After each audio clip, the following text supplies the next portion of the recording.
प्यारे विद्यार्थियों, स्वागत है आप सभी का आपके अपने चैनल हिंदी और ऋतुज विद्यार्थी में। तो आज मैं आप लोगों के लिए एक कहानी लेकर आई हूँ जिसमें जीवन का सार छिपा है। आशा करती हूँ कि आप इस कहानी को ध्यान से सुनेंगे, समझेंगे और अपने जीवन में भी उतारेंगे।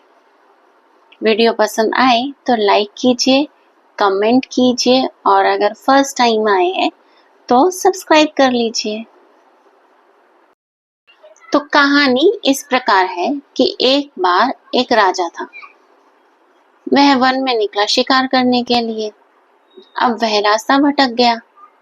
अकेले घोड़े पर सवार दूर तक निकल गया।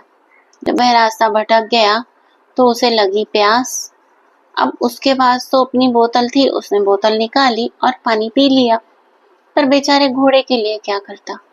तो उसने सोचा कि चलो मैं थोड़ा और आगे जाता हूँ, हो सकता है कि कहीं से कुछ पानी का इंतजाम हो जाए। वह थोड़ा और आगे गया तो उसने देखा कि एक किसान अपने बैलों को पानी पिला रहा था और वहां पर एक रहट लगा हुआ था। अब आप पूछेंगे कि मैम ये रहट क्या होता है। भाई रहट की फोटो ना ऊपर लगा दी गई है, आप उसे आराम से देख लेंगे तो आपको समझ आ जाएगा। फिर मुझे जरा उसकी इंग्लिश बताना कि उसे आप इंग्लिश में क्या बोलोगे। ठीक है, तो चलिए अपनी कहानी पर वापस आते हैं। तो किसान के पास राजा गया। उसने कहा महाराज, भाई किसान से पानी चाहिए। तो अब एक राजा दूसरे व्यक्ति को बोल रहा है, महाराज महाराज मेरा घोड़ा बहुत प्यासा है, क्या मैं उसे थोड़ा पानी पिला दूं। किसान ने कहा हाँ हाँ भाई, क्यों नहीं। उसने आंख उठाकर ऊपर भी नहीं देखा किसान ने कि कौन आया है कौन नहीं। राजा ने अपने घोड़े को रहट की तरफ आगे कर दिया। अब हुआ क्या कि घोड़ा पीछे आ गया। अब राजा को परेशानी हुई, भाई पानी है, घोड़ा क्यों नहीं पी रहा। तो राजा फिर लेकर गया अपने घोड़े को। तो उसने देखा कि रहट में से ठक ठक की आवाज आ रही है।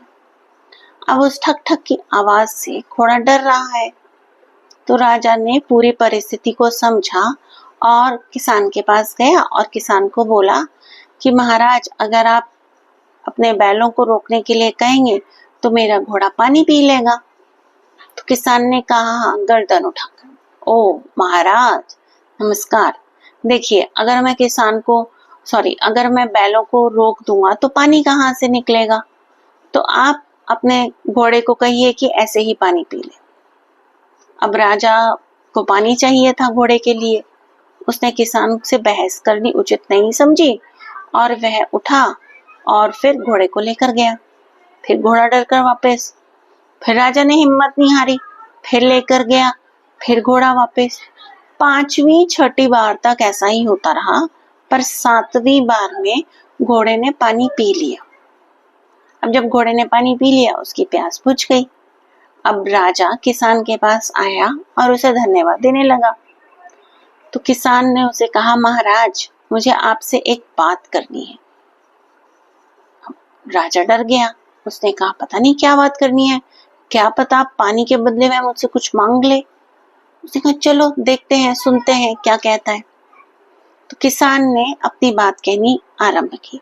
उसने कहा महाराज, यह जो रहट की ध्वनि आपको और आपके घोड़े को परेशान कर रही थी, वही हमारे जीवन की कठिन परिस्थितियां हैं। जिस तरह से अपने जीवन को जीने के लिए हमें कठिन परिस्थितियों का सामना करना पड़ता है, उसी तरह से इस घोड़े को आज पानी पीने के लिए अपनी रहट के आवाज के डर को निकालना पड़ा। तो मेरे बच्चों, हमें भी अपने जीवन में डरना नहीं है और डर कर काम करना नहीं है। जो काम करना है मन लगाकर करना है और पूरी लगन से करना है। भाई रहट की ठक ठक तो चलती ही रहेगी, हमने तो अपनी प्यास बुझानी है ना, हमने तो पानी पीना है, यानी कि हमने तो सफलता प्राप्त करनी है। जीवन में उतार चढ़ाव रूपी ठक ठक तो आती ही रहेगी। तो इसीलिए अब नया सत्र आरंभ हो गया है। अपनी कमर कस लीजिए और अपने नए सत्र का शुभारंभ कीजिए। अच्छा, आज के लिए एक शब्द मैं दे रही हूँ।